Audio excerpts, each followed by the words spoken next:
Hello and welcome to Bloke on the Range, and I'm here with Matti in Heinola, and we've just shot the SPOL 4 SRA competition, multi-gun competition, which was pretty cool. We've just shot 5 stages in total, 3 rifle, 1 pistol only, 1 2-gun shotgun pistol, and it was pretty cool. And what we thought we'd do is take you through our performances for each of the 5 stages, and we've got instant reactions off the range, and then we'll sort of fill in with any sort of later analysis that we've thought of when the adrenaline's come down, and possibly take you through a little bit of the kit we're using and things like that. So the first stage was stage 3, which was the most complicated multi-gun stage. So you take us through it.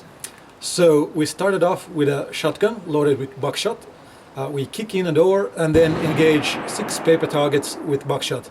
Then we table the shotgun, pick up a jerry can, and then run over to the next bay where we shoot some pistol stuff with paper and steel. Oh yeah!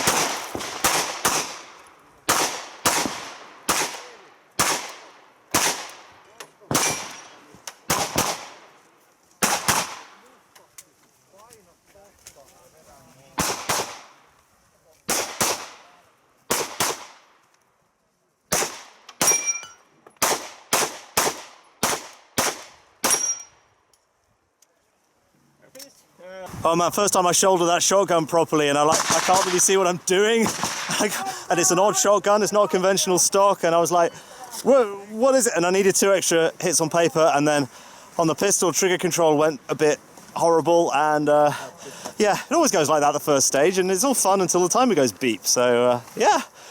Oh yeah!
What happened there with that shotgun? It's probably too cold. So yeah, the stuff worked yesterday at 8 degrees or 10 degrees. Now it's 2 degrees and it just wouldn't cycle. Nightmare. Yeah, could be worse. As you can see, Matti was having some trouble with his shotgun. Unfortunately, that was not the only trouble you had today. Yeah. But was your explanation on the range enough? Yeah, it's what I'm sticking with. It's a little bit unreliable in the cold, and it was close to freezing in the morning. Yeah, it's been below 5 degrees all day, and we actually had pretty dangerous conditions on the highway getting up here. There was a huge accident like just behind us, which was pretty crazy stuff. It's always hard doing the first stage. Yeah. When you're trying to warm up, and that was a bit of a thinking stage. Quite a lot going on there. It was the first time I'd ever shot that shotgun. It's not a conventional shotgun. It's got a sort of M4 stock on it, and I'm wearing plates and so on. So my shooting was a bit crap with it. So I fired 2 extra shots, unfortunately. But the pistol went more or less okay. A bit of trigger mashing, but it happens. Yeah. Okay, so next up was stage 4. And what did we do there? We start with a mortar and we drop a wooden grenade in the tube and then grab our rifle and then proceed into a tunnel, which is great for tall guys like us, and then shoot some paper through 3 different openings. Stand by.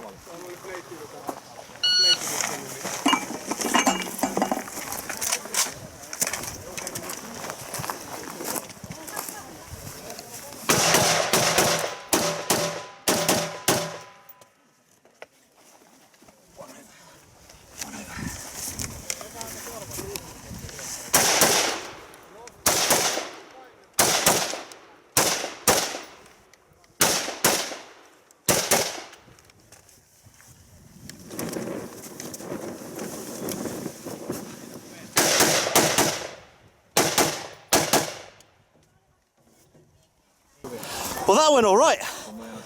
One extra makeup shot because I wasn't sure, but in that confined space, that rifle is great and actually shoots pretty stable now that the muzzle device is on correctly. Yeah, I think that went pretty well. Huomio.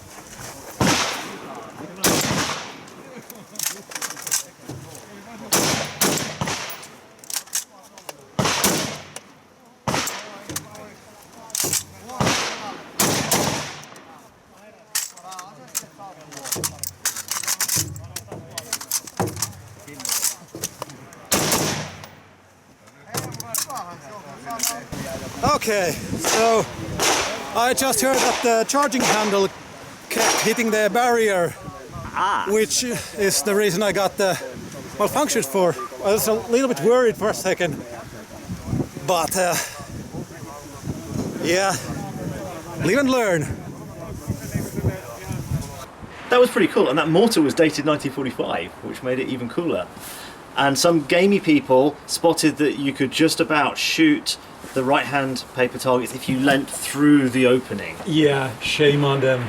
I think that was, I mean, it was not excluded, and there was nothing that said you couldn't. Yeah. And I presume that the match organisation thought no one's going to do that, or they thought that they were sufficiently boxed in, but there's always someone who's going to lean out like that to gain a few seconds.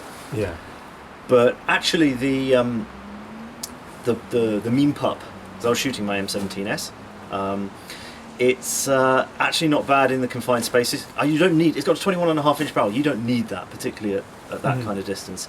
And the 11 centimeter, that's like 4.5-inch height over bore of the sights. That was a problem at those short distances there, and it continued to be a problem throughout the day, as you'll see. But your malfunctions, you worked out what it was afterwards, didn't you?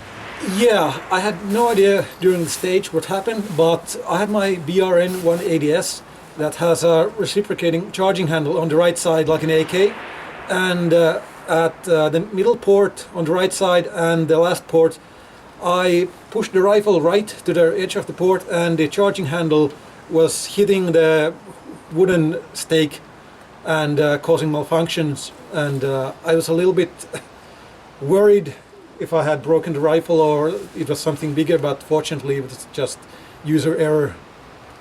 Yeah, you weren't the only one. There was at least one AK guy who did the same thing. Yeah. And some of these targets were really tight, and you had to get right to the edge of the port. And if you've got something reciprocating on the side, that's a bit of an issue at times. How was moving in the confined space? I mean, you say we're tall, you make me look short. Okay, I'm 180 centimeters, which is a nice round 5'11", and you are. I'm 193. That's 13 centimeters, or sort of 5 inches. Yeah, 6'4" for Americans. Yeah, you're going to be 6'4" in real money. So this is probably a good opportunity to talk about the kit that we're both wearing, because that, being in a confined space like that, is going to have the biggest effect. So Yeah. what are you wearing? So I have a Velocity Systems Scarab plate carrier with Finnish level 3+ plates, and Velocity Systems placard for 4 M4 mags, then direct action gear belt, and Safariland holster, and mag pouches are also direct action gear mostly. Okay. And yeah, we're both shooting TST division, so we're both carrying 12 kilos minimum of specified items, and there's certain items we have to be carrying, like 90 rounds of rifle ammunition, 30 rounds of pistol ammunition, irrespective of whether we're using that gun in the stage. Was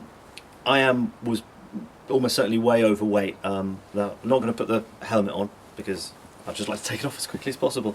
But I am unsurprisingly wearing mostly Farstoleka gear. You'll be shocked to hear. So I've got a PC-18 plate carrier that is mine, but I've borrowed the plates that are in it from Farstoleka,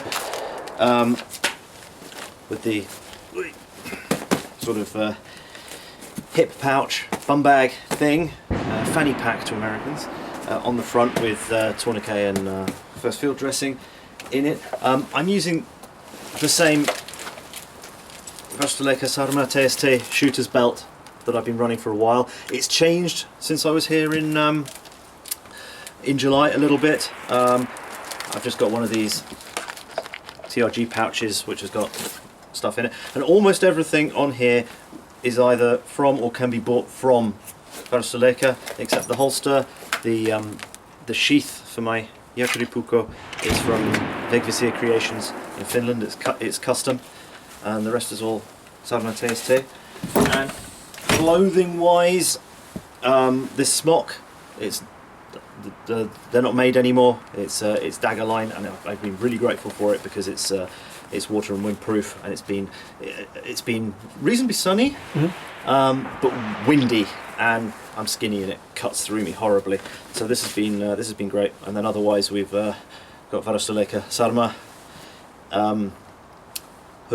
merino hoodie, which is a great bit of kit, and the TST level 1 Sarma TST level 1 underwear, and I've been pretty toasty. It's been pretty good.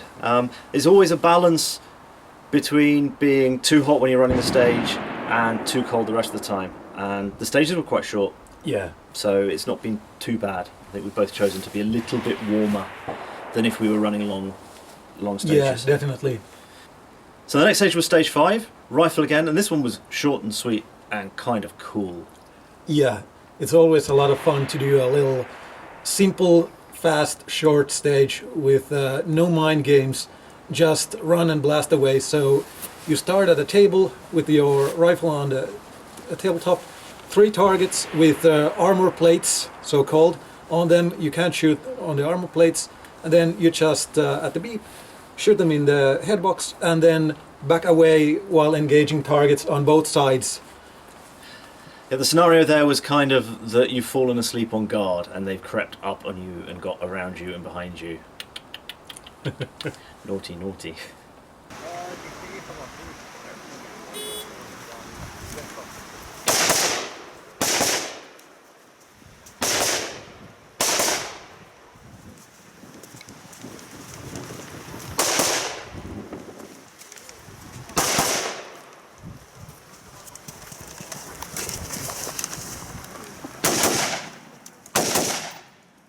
Did you remember doing high? The offset, I aimed high, but then what happened was I couldn't immediately see my shot holes, so I looked and just gave it 2 more. So they ended up being Charlie's bit in the head because of the armor thing. So there's like 4 hits on that target there, all in the same place. It was a waste of time, but it was a bit of a panic suddenly as these things happen on the clock. I'm ready to have a stage without the gun malfunction now. Warm me up.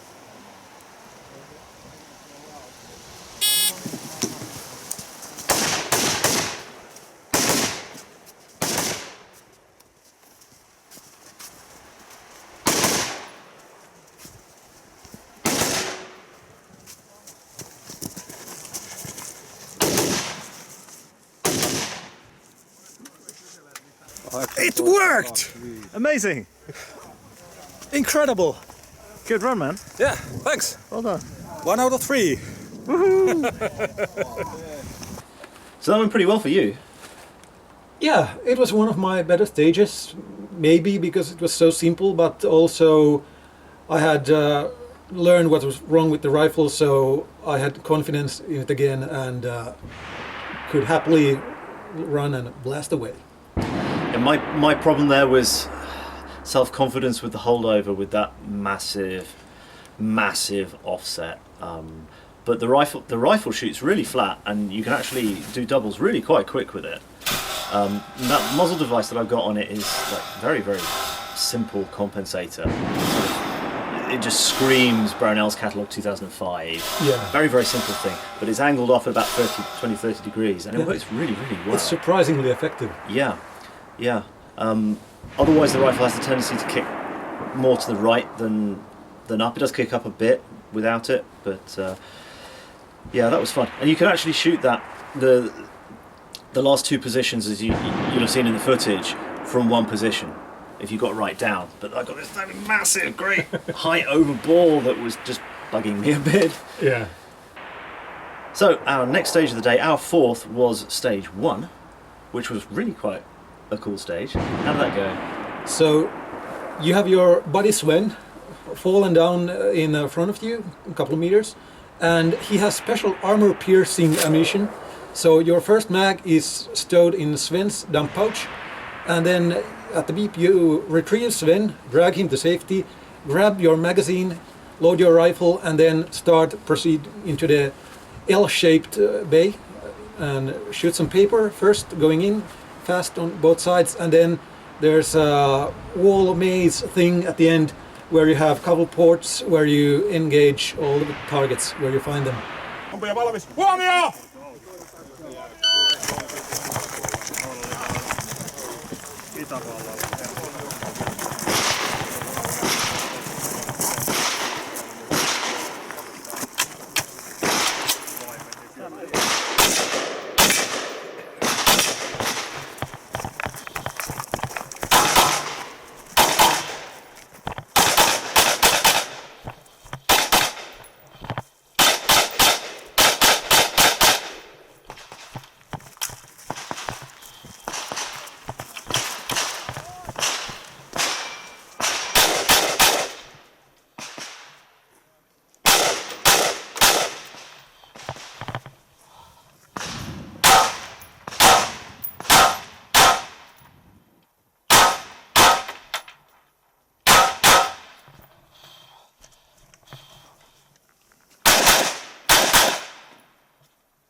So, I'm not confident with that sight offset, so I'm doing make-up shots I probably don't need to do, but better safe than sorry because a miss costs you dearly. And all this gear is starting to get pretty heavy. One more stage to go. Huomio!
One round left. That's enough. The gun worked. Wasn't too bad. Whew. So that was a really cool stage with hindsight. I don't think my instant reaction does it credit. It was a really creative stage. The start scenario, why is your first mag in Sven's pouch? But let's just ignore that. Yeah.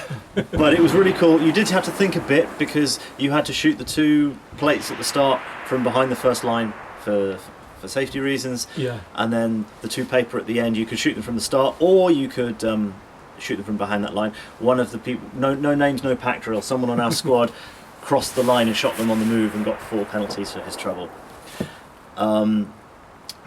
Again, I was making make-up shots because I wasn't confident again of the height over bore, particularly on the angled targets.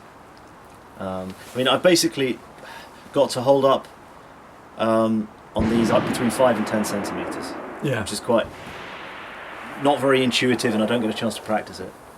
So that was kind of hard work. And when you stick the muzzle into that plastic thing, Yeah. that made everything very, very loud. Definitely, especially with my short barrel and muzzle brake, it was really concussive. Yeah. So how did it go for you?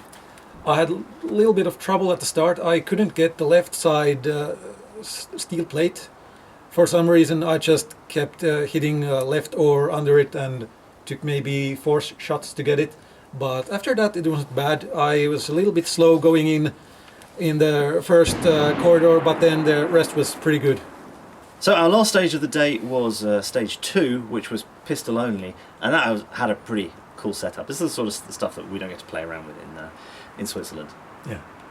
So you have a car and you've driven into an enemy ambush, or actually it was just an enemy position, and they have a map bag you need to retrieve. So you start in the car, pistol magazine inserted, unloaded, holstered, and then from the car you shoot 1 steel, get out of the car, shoot all the paper targets around the car, retrieve the map bag, and then go back in the other side of the car and then shoot the last steel plate. Yeah. And the only constraints other than inside the shooting area were that the 2 steel plates had to be shot from inside the car. One as the first shot, one as the last shot. Yeah.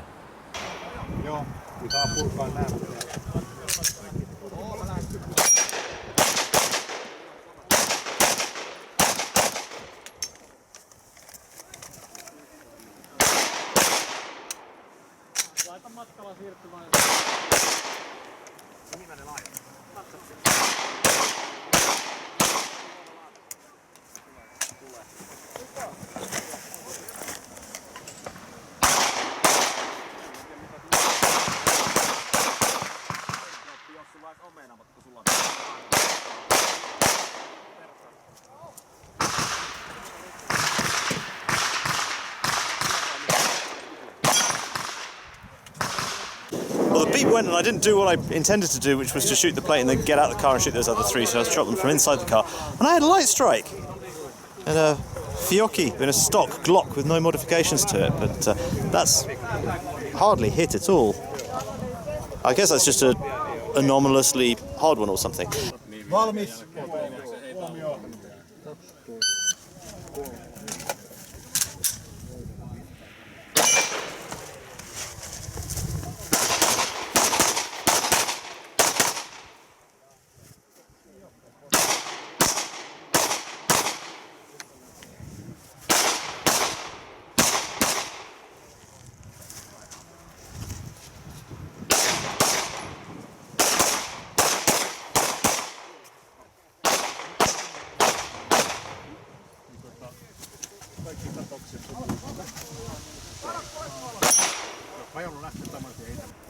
How was that? That looked good.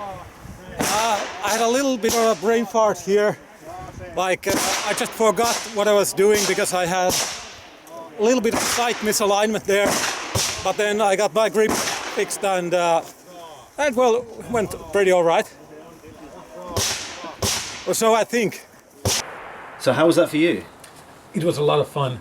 I had a bad grip on the gun at the start because I'm not used to drawing it seated inside a car. But after a couple of shots I got my grip in and then it was smooth sailing after that. Yeah, mine wasn't so good. I had brain fade, as you'll have seen from the insta reaction. But what also I didn't say in the insta reaction was I think I hadn't got my grip right. Yeah. either, particularly after my reload, because I was searching for the dot. And Yeah.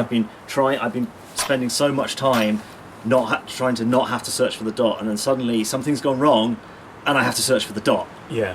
And that slowed me down a bit, but overall I think it went okay, and I got my reload in the right place, and I'm shooting standard 17 round mags because my pistol's on category B, whereas you shot a big mag, didn't you? Yeah, I had a long extended 33 round mag, but it was also a little bit of a hindrance in the car because when I went for my draw, the magazine was actually digging into the car seat.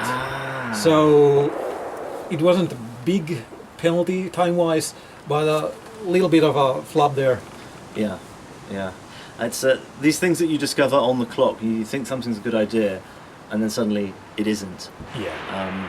But I wish I'd remembered to step out the car before shooting those other 3 papers as I'd originally planned, and then I grabbed the bag and fumbled it a bit and just stuck it on my wrist and did the rest, and the reload went right, and I didn't need too many make-up shots because it was actually kind of tight on 2 mags. Yeah. Standard mags. It was not you've got 5 rounds to spare on each mag. It was like I've got 2 at the start, Yeah. and then a couple at the end. Yeah. Because it was 30 something rounds. Or 28 maybe. Yeah. Yeah, I had 33 in the mag, and I had a couple of makeup shots, so I think 2 or 3 left at the end. Yeah.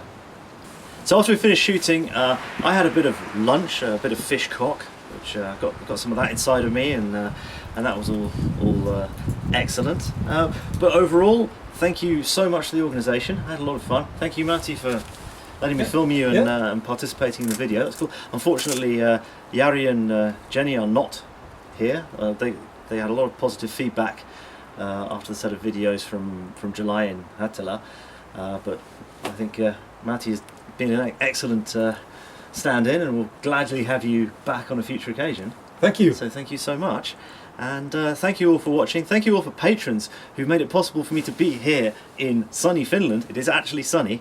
We're just hiding in the shooting shed here because of the wind. Finland is quite a windy place, I've discovered. Yeah. And I'm staying here for just over a week because next weekend is Finnish Brutality, and by the time this is published that will all have happened.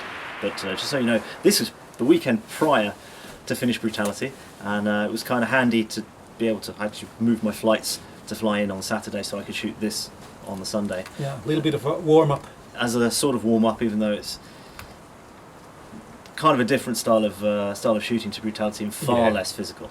Yeah, definitely. Although as an office monkey wandering around in the however many kilos of gear all day with plates squishing you in, I'm not used to that. I'm not built for that. Yeah. Anyway, thanks very much to patrons for funding these kinds of endeavours. So thank you for watching. Thank you. Please like and subscribe and all of that stuff. And yeah, see you again sometime. Bye.